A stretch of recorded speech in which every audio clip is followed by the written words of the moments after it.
महात्मा गांधी के योगदान को भुला नहीं सकते हैं। सबसे ज्यादा जो एंटी कॉलोनियल मूवमेंट पूरी दुनिया में हुआ, महिलाओं को आंदोलन से जोड़ने का काम अगर किसी व्यक्ति ने किया तो उस व्यक्ति का नाम महात्मा गांधी है। और आप देखिए कि देश को आजाद कराने के लिए, अंग्रेजों को इस देश से भगाने के लिए महात्मा गांधी जी को कस्तूरबा गांधी को छोड़ने की जरूरत नहीं पड़ी। छोड़नी पड़ी क्या? कस्तूरबा गांधी को साथ लेके चलते थे ना। और एक आज के प्रधानमंत्री हैं, कहते हैं कि हमको देश की सेवा करने के लिए पत्नी छोड़ना पड़ा। हाय रे बेईमानी। मेरी एक दोस्त है, उसने मुझे कहा एक दिन कि मुझे मोदी जी बहुत पसंद हैं।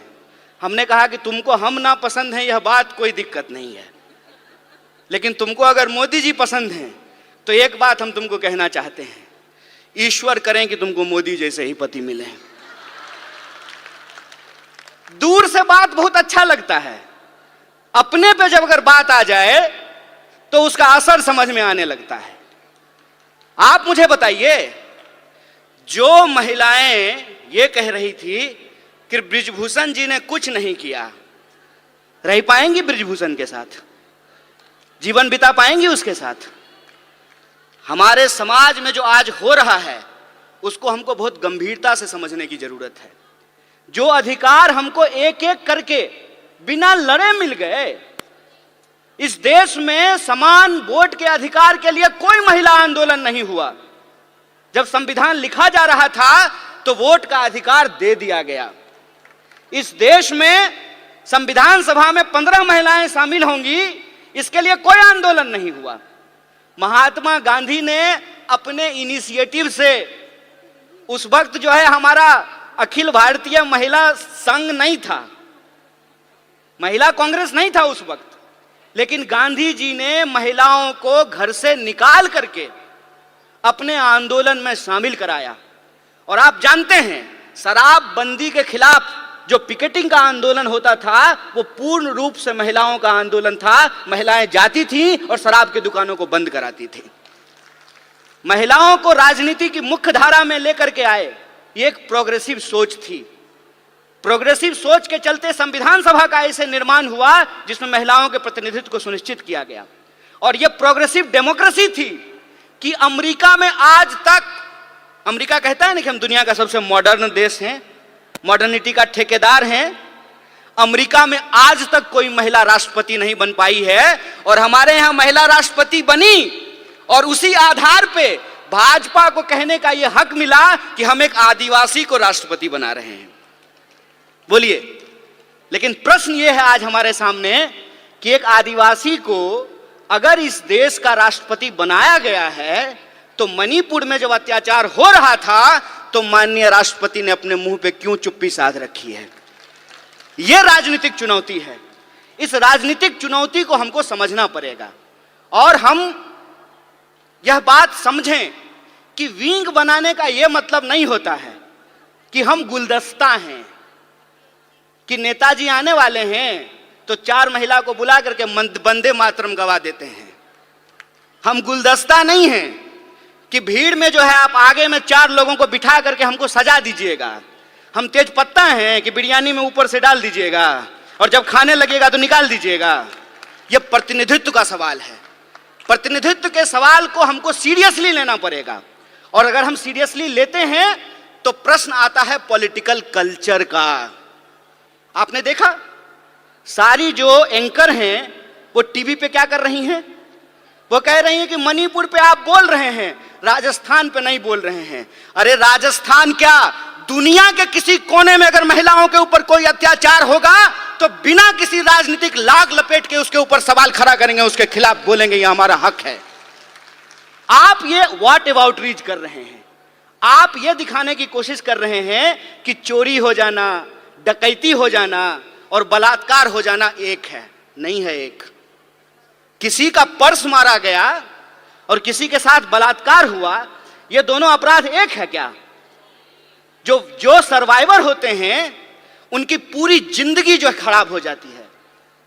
सवाल सिर्फ शरीर का नहीं है, सवाल उनकी मानसिकता का है, सवाल साइकोलॉजी का है। इस बात को हमको समझना पड़ेगा। और ये दोनों अपराध को मिलाने को, दोनों अपराध को एक बनाने की कोशिश कर रहे हैं। हमको इसकी गंभीरता को समझना पड़ेगा। हमको इस गंभीरता को समझना पड़ेगा कि यह सब कुछ आ कहां से रहा है, उसके पीछे की मानसिकता क्या है। और हमारे राष्ट्रीय अध्यक्ष ने भी यह बात कही और सचिन जी भी ने अपनी बात में इस बात को कहा कि हम मानते क्या हैं, हम सोचते क्या हैं। अगर हम ये सोचते हैं, हमारे सोच में है कि धन की देवी लक्ष्मी है, विद्या की देवी सरस्वती हैं, तो धन की देवी जब लक्ष्मी थी तो राइट टू प्रॉपर्टी का अधिकार क्यों नहीं दिया गया? यह प्रश्न पूछना चाहिए ना। जब विद्या की देवी सरस्वती हैं तो महिला और पुरुष को पढ़ने का अधिकार क्यों नहीं दिया गया?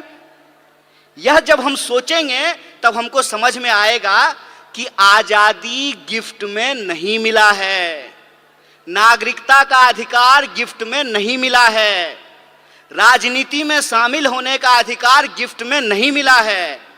जो लोग उस वक्त आंदोलन को चला रहे थे, ये उनकी सोच थी कि अगर हमारी महिलाओं के पास पहनने के लिए साड़ी नहीं है। जब कस्तूरबा के साथ गांधी गए चंपारण, तो कस्तूरबा से गांधी ने पूछा कि ये बताओ कि हमारे प्रोग्राम में महिलाएं क्यों नहीं आती हैं? तो कस्तूरबा ने बताया कि इतनी ज्यादा गरीबी है कि बाहर जाने के लिए एक ही साड़ी है, सारी महिलाएं एक बार बाहर नहीं निकल सकती हैं। तो सारी महिलाओं को छोड़ करके कोई एक बाहर नहीं आना चाहता है।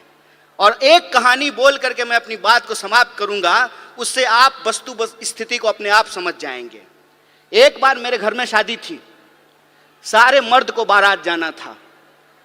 ये आज शुरू हुआ है कि अब जो है बेटे की शादी में मां भी बाराती बनती है और बहन भी बाराती बनती है। पहले ये नहीं होता था। मेरे बचपन में जो मुझे याद है कि जब शादियां होती थी घरों में तो सारे मर्द चले जाते थे और सारी औरतें रुक जाती थी। मेरी तबीयत खराब थी और मैं उस दिन जो है बारात में नहीं जा पाया। बुखार था बहुत तेज और घर में मैं सो रहा था। कुछ देर के बाद मैंने ये देखा, जब बारात चली गई है तो हमारे घर में गाने की आवाज आ रही है, थालियां बज रही हैं, ढोलक बज रहा है और लोग गा रहे हैं, नाच रहे हैं। कौतूहलता बस, आउट ऑफ क्यूरियोसिटी, मैं जाकर के चुपचाप दरवाजे के पास जाकर के देखने लगा। और मुझे इतना आश्चर्य हुआ कि जिस मां ने मुझे 9 महीने पेट में रखा, अपनी एक एक सांस दी, खून दिया, पसीना दिया, 9 महीने पेट में रख करके पैदा किया, रोज खाना खिलाया, पखाना साफ किया, पढ़ाया लिखाया, वो मेरी मां गाती है ये मुझे मालूम ही नहीं था। वो मेरी बुआ जिसकी गोद में मैं पला, वो बुआ जो है डांस करती है, मुझे पता ही नहीं था। और वो जो एक फोक कल्चर है, वो फोक कल्चर इतना मजबूत है कि वो वक्त मिलता था महिलाओं को अपने भीतर के श्रृंगार को प्रकट करने का, अपने भीतर के प्रेम को प्रकट करने का। जिस समाज में आपको आपकी भावना प्रकट करने का अधिकार नहीं हो, उस समाज में महिलाओं को राजनीति में लेकर के आना एक चुनौतीपूर्ण कार्य है। और हम जितना आगे बढ़ रहे हैं, यह जो विचार वाली बात है, जो ये कहता है निर्भया कांड के दौरान कि अगर वो उस बलात्कारी को भैया भैया कह करके माफी मांगती तो उसकी जान बच जाती, उसी मानसिकता के लोग जब आज सत्ता में बैठे हुए हैं, तो आपको लगता है कि निर्भया के न्याय के लिए जो कानून आया वो कानून बन पाता? वो कानून इसलिए बन पाया क्योंकि कांग्रेस का नेतृत्व सोनिया गांधी के हाथ में था। इस बात को याद रखिएगा। यह प्रतिनिधित्व का सवाल है, यह नेतृत्व का सवाल है कि अगर नेतृत्व इस देश में इंदिरा गांधी के हाथ में रहा, नेतृत्व सोनिया गांधी के हाथ में रहा, तो महिलाओं को आगे बढ़ने का हक मिला। और नेतृत्व आज एक ऐसे आदमी के हाथ में है जो पत्नी छोड़ करके भाग गया, तो महिला अधिकार का क्या होगा, इसको आप बखूबी समझ सकते हैं। इसीलिए मैं पॉलिटिकल कल्चर की बात कर रहा हूं। अपराध कहीं भी हो सकते हैं, अपराध छत्तीसगढ़ में भी हो सकता है, राजस्थान में भी हो सकता है, मणिपुर में भी हो सकता है, मध्य प्रदेश में भी हो सकता है। लेकिन अपराध के बाद पुलिस की कार्रवाई कैसे हो रही है, सरकार उस पर क्या बोल रही है, जिस पार्टी की सरकार है उसके स्पोक्स पर्सन क्या बोल रहे हैं, इस बात पे हमको ध्यान देना पड़ेगा।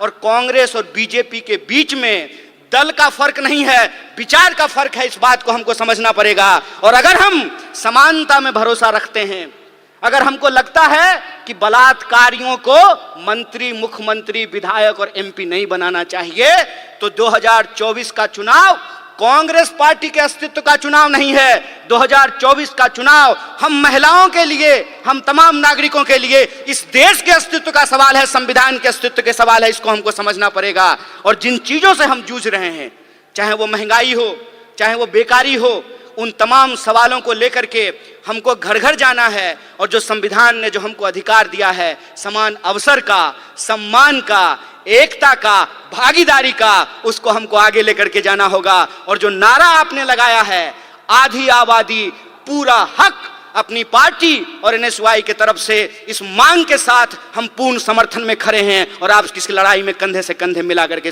आपके साथ चलेंगे। इन्हीं शब्दों के साथ अपनी बात को खत्म करूंगा। शुक्रिया।